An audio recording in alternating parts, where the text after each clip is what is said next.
Greetings, everyone. This is Rock and Roll Spot Connection with the weekly comic book roundup. We're a little late, even later than lately, but well, there was this little thing of a holiday yesterday, so yeah. Speaking of the holiday, I hope everyone had a wonderful one, whenever you celebrate. Anyway, let's get started, shall we? Kind of actually a bit of a considering the week, the Wednesday before Christmas was kind of a large week. Anyway, let's kicking this off. We've got Sword number 11. Where we left off, Sword Station 1 was plummeting to the earth as WizKid has apparently sabotaged the station at the behest of Abigail Brand. It was all part of an effort to get someone inside Orcus. Meanwhile, a genetically engineered version of the Lethal Legion was attacked the Shi'ar Imperial Guard on Araco.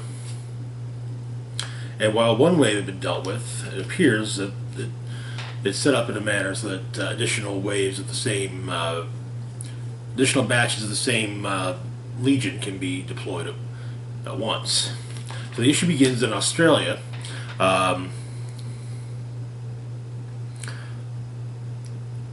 With Manifold watching for the station coming down. He's trying to coordinate with Cable, basically to ensure that no one is injured by Sword Station 1 plummeting to the earth. Why is he working with Cable? Because part of the plan involved WizKid basically causing Cable to lose control of his the TO virus. At the Alpha Flight station, Henry Peter Gyrick, oftentimes thorn in the side of mutant kind, is watching as Sword Station 1 falls. With him are WizKid and Guardian. Guardian is shocked to discover that the station seems to be about to land in the middle of Australia, which Gyrick sees as being acceptable losses. Gyrick is also behind the attack on Araco, having hired Orbis Stellaris to send his Lethal Legion.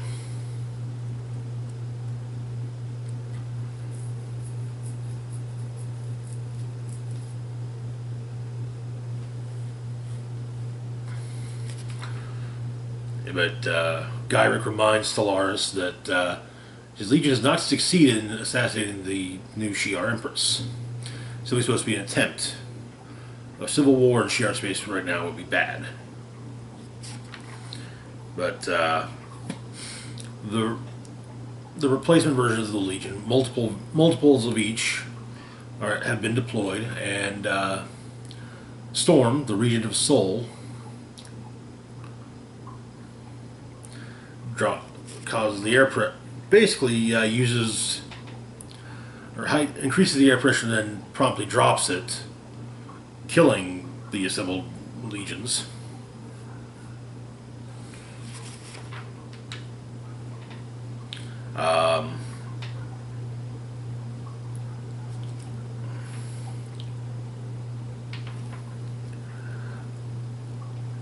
As Sword Station 1 begins to make its descent, Manifold tries to ask Space to move it, and he's able to, and also Cable's able to get things back under control. He can now use his TK to help stabilize the station. But WizKid reveals that he's actually a double agent, and that Gyrick's been had. But WizKid is of course under orders from Brand to copy any bit of data that Gyrick has. Meanwhile, Brand is stowed away by Pym particles and gives chase through Gyrick, managing to seal him in an airlock. They have a conversation. Turns out she isn't a big believer in Krakoa, and in fact, as far as she's concerned, Krakoa needs to end soon. Her problem is the fact that Gyrick is bad at trying to get rid of Krakoa, and she ends up spacing him,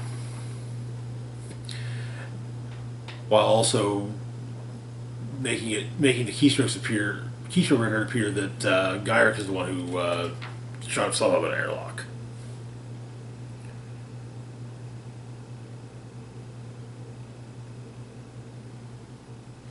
But she's using this to get inside of Orcus and, well, be her own mole on the inside.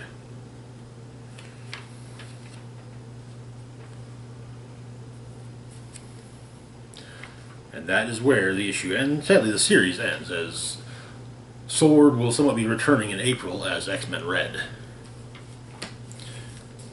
Part of the Destiny of X push. Solid issue. It's a little messed up that, noting that Brand is, basically going to turn traitor. Not exactly great. Can't exactly say I'm surprised, but yeah. Moving on to our next book, we've got Wolverine number 19. This will also be a final issue.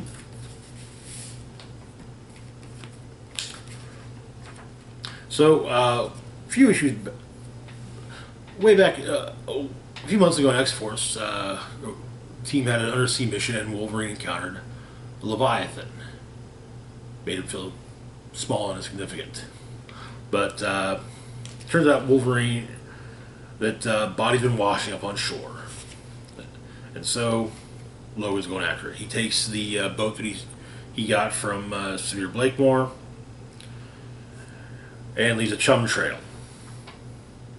in hopes of bringing forth Leviathan. Sweetens the deal with by cutting his own hand, and yes, eventually the Leviathan does come up, and he gives chase, and eventually manages to get inside and take it out. So the next morning, the body that washes ashore is his own.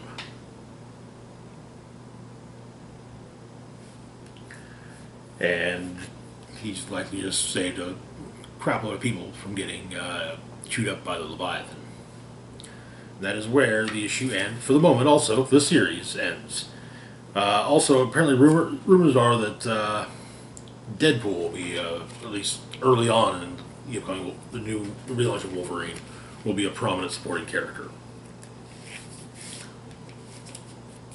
Which brings us to our next book and our final X-Men book of the week, Trial of Magneto number 5. Where we left off, the resurrected Wanda, having gotten basically kind of a greatest hits tour of between her when her last backup was made and her resurrection, apparently, and having merged with her future self, basically merged herselves, stated that she knows who killed her. Turns out that she points at someone. Turns out it was Toad. The murder weapon was found in his quarters, and Toad is dropped into the pit. The Avengers aren't too happy about this, but Wanda's also not. She intends to stay on Krakoa to lobby for his release. But Toad claims that he killed Wanda for Magneto.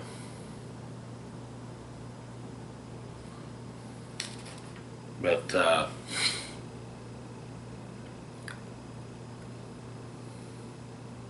whole ordeal saddens Magneto, and he sobs briefly. But we get a flashback. Apparently, Magneto and Wanda were setting this up, and yeah, Magneto told Wanda about mutant resurrection, and so she wants to be resurrected by the resurrection protocols. And so she makes a circuit. However, at present she makes a circuit, has Legion, um, Proteus, and Polaris stand at various points. However, she tries to do the invocation, but it won't work. Polaris says, "Well, that's probably because you need to be in my spot," and it works. And so her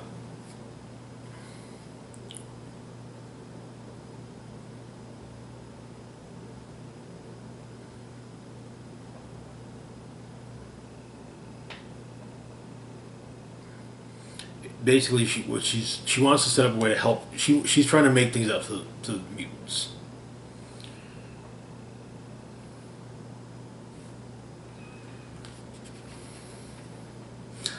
And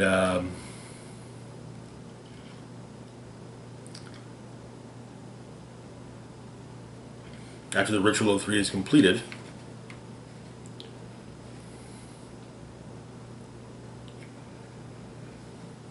due to the ritual created, which is referred to as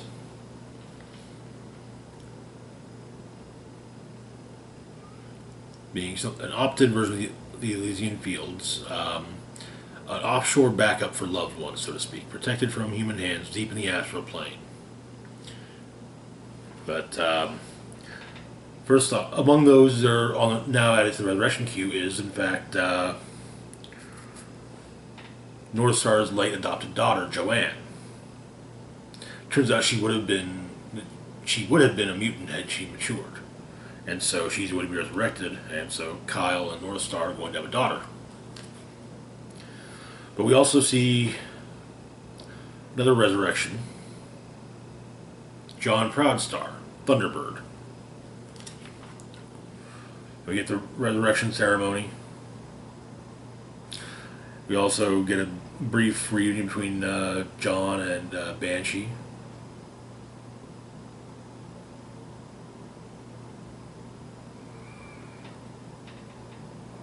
And the series ends with Polaris and Magneto watching his exodus as a campfire tells some of the children a campfire story of how the Pretender became the Redeemer. Wanda is also watching the tale as well, and ends up stepping in to tell it, and that is where the issue and the series ends. I can understand why the book has received some hate from X-Men fans. There's someone who's like, wait, what the hell is even going on here? But overall, not bad. I like the idea that there's an additional version for backups. But yeah, overall, not a bad series. Not the worst of the year, not the best of the year. Moving on to our next book, we've got Darth Vader number 19. Where we left off, Darth Vader had the bounty hunter Valance fully repaired and made to look human once again, insisting that he lead a squadron in Vader's quest for the various members of Crimson Dawn throughout the Empire, infiltrated the Empire. Vader has also recruited a group of Revenger fighters who wish to collect a blood debt. Who all wish to collect a blood debt from Crimson Dawn. The issue interspersed with flashbacks to Anakin's life, such as him talking with Padme about how government should be, and also him talking to his mother, and returning with his mother from finding her with the Tusken Raiders. But Valance is sent out to lead an assault. Apparently, Crimson Dawn wiped out mass executed a group on the planet. The planet they're on is identified as being Lakor on the Outer Rim. But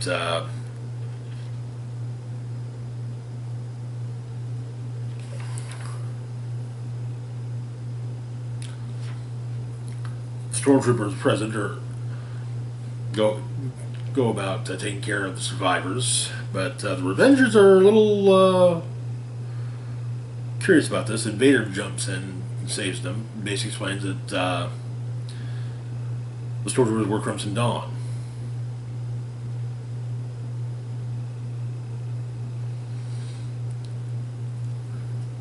With the Trandoshan one stating that they ignored Crimson Dawn's presence, they may as well have been. Ochi of Bestoon, who actually is Crimson Dawn, managed to find a Crimson Dawn emblem on one of the dead troopers, though. But they have a plan. They're going after. They're going to try and find a local base, take it down. The idea is that Valance and some of the Revengers find the base, then Vader comes in and takes it out.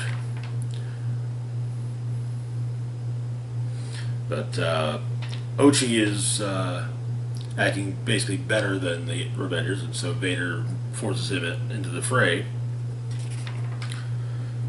And when the base is discovered, Vader rolls in and wipes the place out. But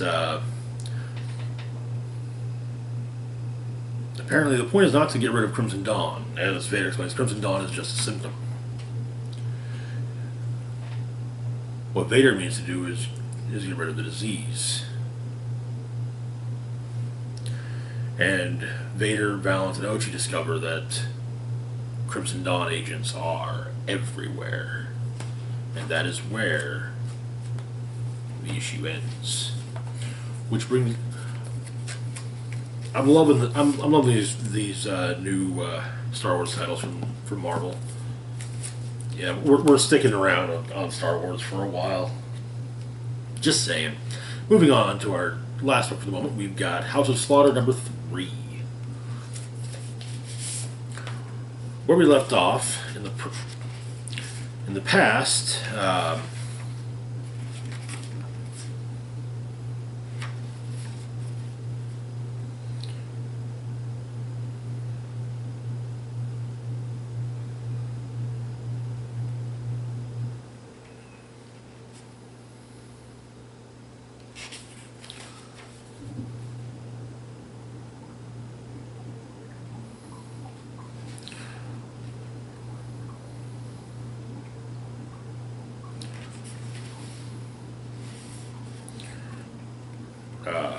can't remember his name.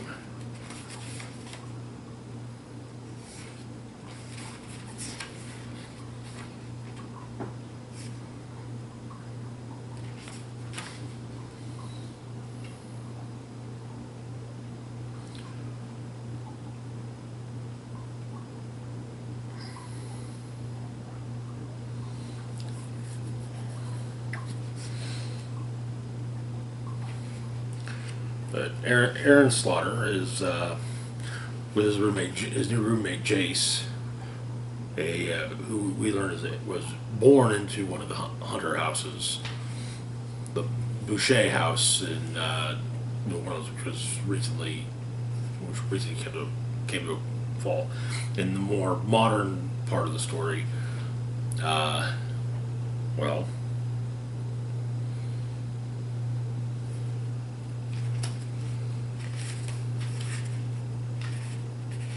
Aaron has to go after Jace.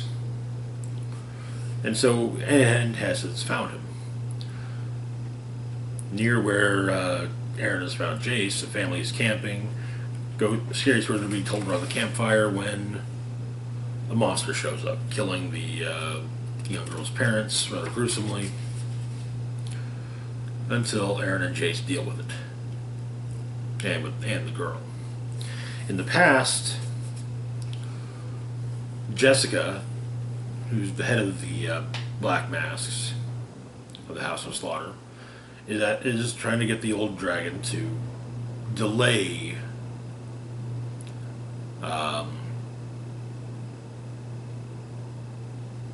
the first hunt until Aaron is ready.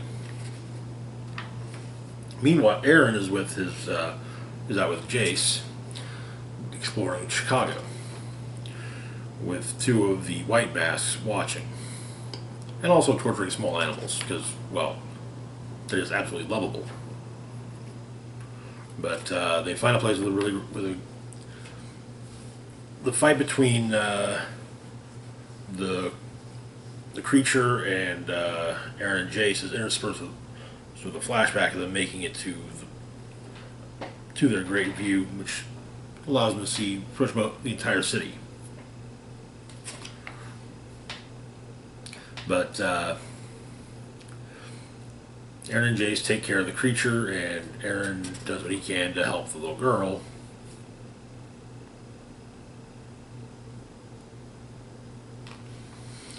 But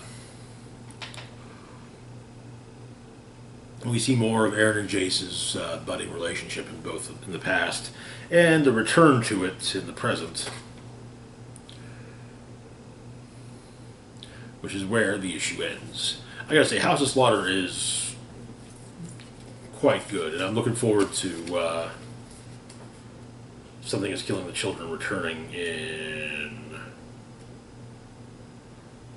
March.